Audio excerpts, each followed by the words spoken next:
Xiaomi has gone on to announce the Xiaomi Mi 9 at a launch event in China.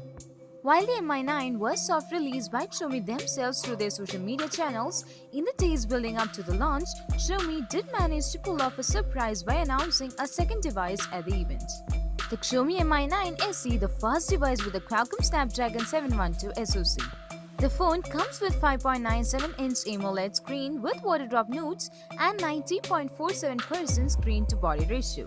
The phone comes in two variants, 6GB RAM with 64GB internal storage and 6GB RAM with 128GB internal storage. The phone comes with 3070 mAh battery with fast charging up to 18 watt and a USB-C port. There is an in-display fingerprint sensor along with IR blaster and NFC. And in terms of camera, the phone comes equipped with 48MP main sensor with an 8MP telephoto along with 13MP 123-degree super wide angle lens on the rear with 20MP front camera.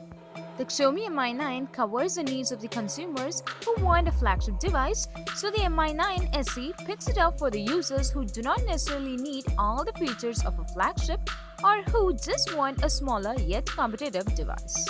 The Mi 9 SE is roughly the same size as the Mi 6 but is lighter and has a bigger display.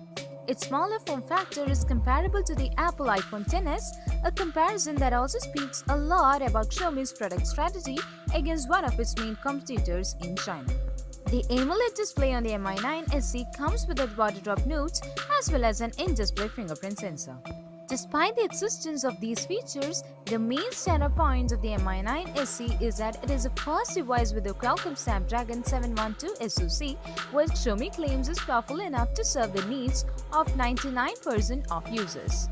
When combined with 6GB of RAM and options of 64GB and 128GB for internal storage, we are inclined to believe that Xiaomi's claims are true. The phone does not come with a 3.5mm headphone jack, but you do get the latest MIUI 10 on it. The Xiaomi Mi 9 SE goes on sale in China from February 26, 2019.